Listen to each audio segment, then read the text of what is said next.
मित्रांनो, थोडं तुझं थोडं माझं या मालिकेच्या आजच्या भागामध्ये मानसी म्हणते, तुम्ही आजपर्यंत आम्हाला खूप साथ दिली, आमच्या मदतीला नेहमीच उभे राहिला आहात.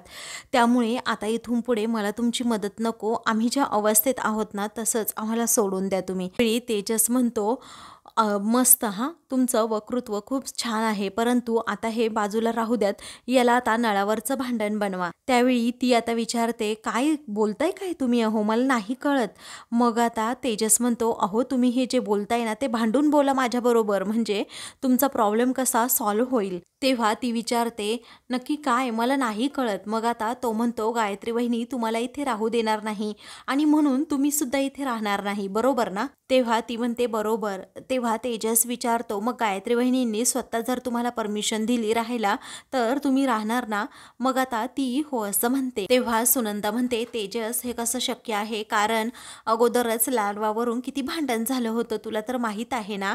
मग आता तेजस म्हणतो, आई याचं सुद्धा सोल्युशन आहे, म्हणूनच मी यांना म्हणतोय की माझ्याबरोबर जरा रागात आणि चिडून बोला, म्हणजे सगळं काही ठीक होणार आहे. तेव्हा मानसी म्हणते, मी असं कसं तुमच्याबरोबर रागात बोलू शकते आणि तुम्ही असं काहीच केलं नाही आहे जेणेकरून मी तुमच्यावर चिडेल. तेव्हा आता मी खूप काही केलंय, जर सगळं सांगितलं तर तुम्ही माझं तोंडसुद्धा पाहणार नाही. असं म्हणून आता तो संपदा म्हणते, अहो थांबा, सगळंच असं काही सांगायचं असतं का? पुढे आता तेजस थांबतो आणि म्हणतो की अहो मानसी, मिस लकी चार्म तुम्ही ऐका जरा.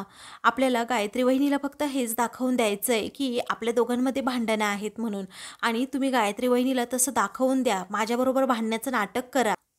मग आपल्याला हवं तसं सगळं काही होईल, कारण दुश्मन का दुश्मन अपना दोस्त होता है.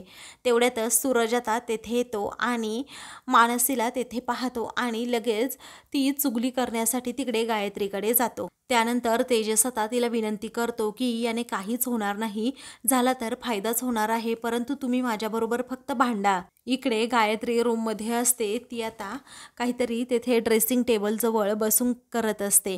त्याचवेळी आता पटकन आता दिनेश आतमध्ये येतो. गायत्रीला समोर पाहताच तो जरा थबकतो आणि लगेच तिच्याकडे दुर्लक्ष करत तो आपली बॅग घेतो आणि त्या बॅगमध्ये कपाटातून कपडे घेत त्यामध्ये ठेवत असतो. तेव्हा गायत्रीला समजतं नक्की कुठेतरी पाणी मुरतं, याचं काहीतरी चाललंय. त्यावेळी आता तो तिचा डोळा चुकवून बरोबर त्या बॅगमध्ये कपडे टाकतो. गायत्रीचं मात्र लक्ष असतं. तेव्हा तो आता जायला निघतो तर ती विचारते, दिनेश अरे काय लपवत होता माझ्यापासून, सांग बरं. मग आता तो म्हणतो, कुठे काय लपवत होतो, मी काहीच लपवत नव्हतं. ती म्हणते, गप्प बस आणि तू इकडे ये बरं. मग आता त्याला तिकडे जाणं भाग पडतं. तो आता अगदी तिच्याजवळ जातो, तिला ती बॅग दाखवणार असतो. तेवढ्यातच आता सूरज तेथे धावत जातो आणि दिनेशला जोराचा धक्का मारतो. गायत्री म्हणते, काय चाललंय काय हे तुझं सूरज? तेव्हा तो म्हणतो, लाडवावली आली आहे. तेव्हा कोणती लाडवावली असं आता गायत्री विचारते. मग आता तो म्हणतो, ती तहान लाडू भूक लाडू नाही का, ती मुलगी आली इकडे. तेव्हा ती कशाला इकडे आली? आता या दिनेशकडे मी नंतर पाहते, अगोदर लाडूवलीकडे पाहून येते. असं म्हणून गायत्री आता बाहेर यायला निघते. तेव्हा दिनेश आता सूरजला म्हणतो, तू खूप मोठं काम केलंस, तुला आता हे 50 जाऊ दे, परंतु 100 रुपये तरी ठेव. हे मी हवं तर रिक्षाने नाही आज चालत जातो, तेवढेच 50 रुपये वाचतील. असं म्हणून आता तो सूरजला 100 रुपये देऊन टाकतो. तेव्हा दिनेश मनातल्या मनात विचार करतो की ही कपडे पाहून मी कुठे आणि काय काम करतो हे जर गायत्रीला समजलं तर मी कायमचा गेलोच बाबा. असं म्हणून तो गायत्रीला खूप घाबरत असतो आणि बाहेर जायला निघतो. इकडे तेजस आता विनवणी करत असतो की मिस लकी चार्म प्लीज तुम्ही ऐका, तुम्ही रूडली जरा माझ्याबरोबर बोला. ती म्हणते, नाही बोलू शकत मी तुमच्याबरोबर, मी सांगते ना एकदा. समोरून आता तेजस हा गायत्रीला येताना पाहतो आणि जोरातच ओरडतो की काय चाललंय तुमचं, तुम्ही इथे का आलात, निघा अगोदर इथून. असं म्हणून तो आता गेट उघडतो आणि निघा निघा असं म्हणतो. तेवढ्यातच गायत्री आता तेथे येते आणि म्हणते, थांबा. तेजस म्हणतो, वहिनी बरं झालं तुम्ही आल्या आहात. अहो मी 100 वेळा यांच्यासमोर हात जोडले, परंतु यांच्यात काही फरक दिसलाच नाही, या घराबाहेर जायलाच तयार नाही. त्यावेळी आता गायत्री तेजसला म्हणते, तू थांब जरा. असं म्हणून आता ती पुढे येते आणि मानसीला पाहत तिला विचारते, कशाला आलीस आणि या दोघी कोण आहे? तेव्हा ही माझी आई आहे आणि ही माझी लहान बहीण असल्याचं मानसी सांगते. मग आता त्याच्याशी माझं काही घेणं देणं नाही असं गायत्री म्हणते. आणि तुम्ही इथे का आला आहात अशा बॅगा वगैरे घेऊन असं विचारते. तेव्हा तेजस हा आता लगेच मानसीला खुणावतो की बोलणं सुरू करा प्लीज. त्यावेळी आता तेजस म्हणतो, अहो डोक्यावरचं छप्पर गेलंय ना, म्हणून आपल्याकडे आलेत हे भाड्याने राहायला आता. तेव्हा गायत्री विचारते, काय हॉट? असं म्हणून ती जोरातच तो शब्द उच्चारते. त्यावेळी आता तेजस हसतो आणि म्हणतो, हॉट? तुम्हालाही लागला ना करंट, मलाही लागला तसाच. तेव्हा तेजस आता मानसीला जरा चिडायलाच लावतो आणि म्हणतो, काय डोळे वटारून माझ्याकडे नाही बघायचं, निघायचं इथून. त्या सुटकेस आहेत ना तुमच्या, त्या घ्यायच्या आणि चटकन इथून निघायचं. डोळे वटारून बघितलं ना तर मग बघाच मी तुमच्या काय करतो ते. मानसी आता रागातच तेजसकडे अजून पाहू लागते.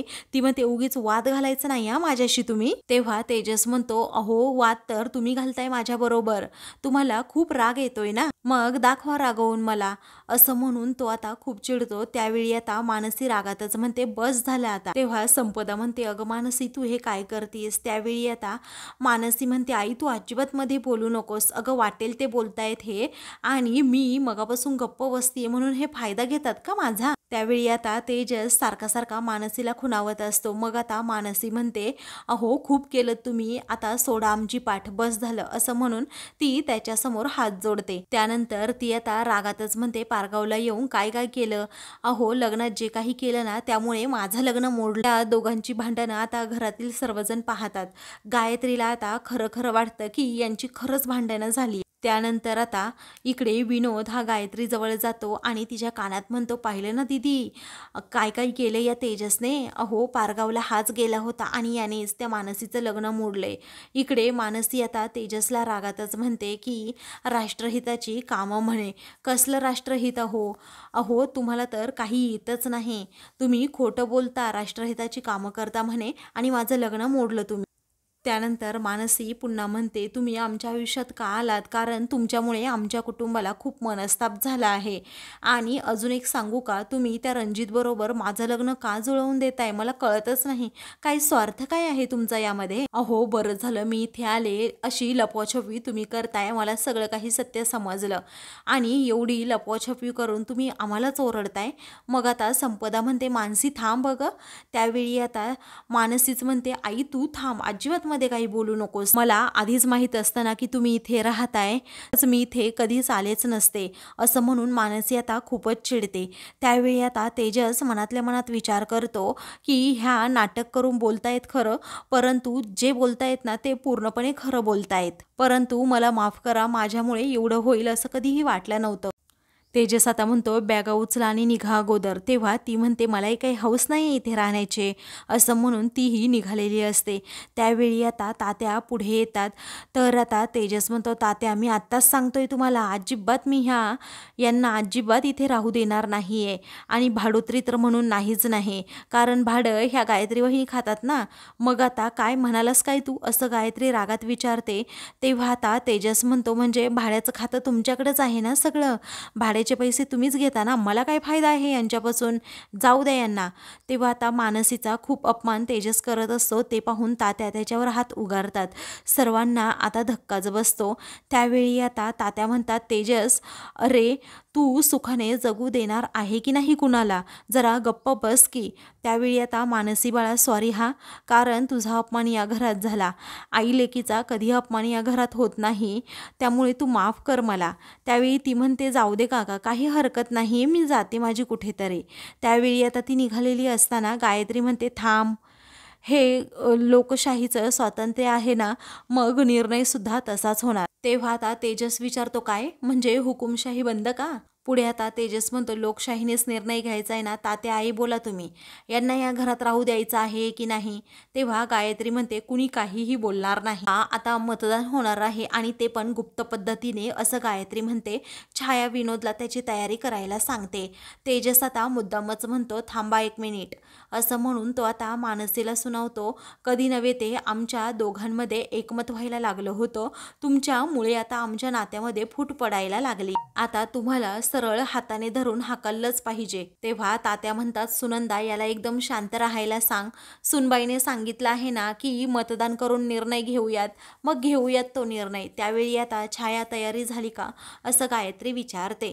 तेजस मोठ्या मोठ्याने घोषणाबाजी करत असतो, तर मानसी मात्र गालातल्या गालात हसत असते. तर सर्वजण आता एकत्र येतात. विनोद मध्ये टेबल ठेवतो आणि म्हणतो, इतरत्र पसरलेल्या प्रभूंनी इकडे यावे. या घरात या मानसीने भाड्याने राहायचं की नाही एवढंच फक्त तुम्हाला या चिठ्ठीमध्ये लिहायचंय. त्यानंतर आता तात्यासाहेब, पहिला मान तुम्हालाच मतदानाचा आहे असं आमच्या दीदीने आम्हाला सांगितले, असं विनोद म्हणतो. मग आता तात्यासाहेब हे पुढे येतात, तर विनोद तेथेच थांबतो. नक्की तात्या कोणाच्या बाजूने मत देत आहेत हे पाहण्यासाठी.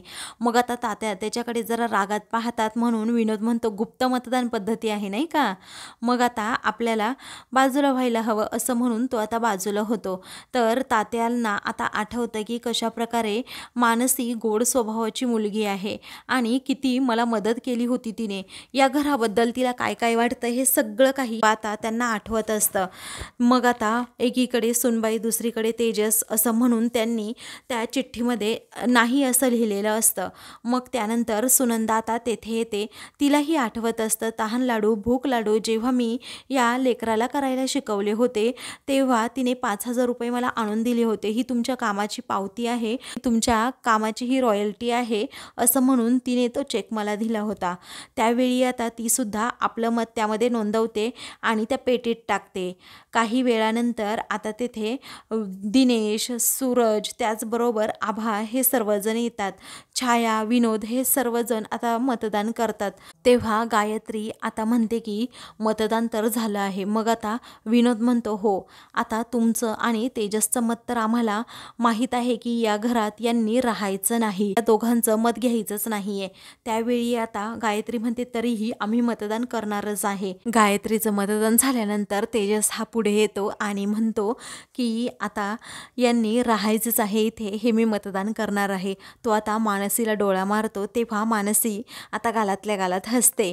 मग आता विनोद डोकावून पाहत असतो, नक्की तेजस काय लिहितोय ते. तेजसचं लक्ष विनोदकडे जातं, तेव्हा तो त्याचा शर्ट खेचतो आणि म्हणतो, ये ये काय मतदान करतोय नाही, ये बघायला ये, असं म्हणून आता तो त्याला खेचत असतो. सर्वजण आता विनोदवर हसतात. मग आता राहायचंच असं म्हणून तेजस मानसीकडे पाहत ते मतदान करतो आणि चिठ्ठी आपली गुप्त पद्धतीने त्या पेटीत टाकतो. तेव्हा फारच आक्रमक पद्धतीने हे मतदान झाल्याचं आता इकडे विनोद म्हणतो.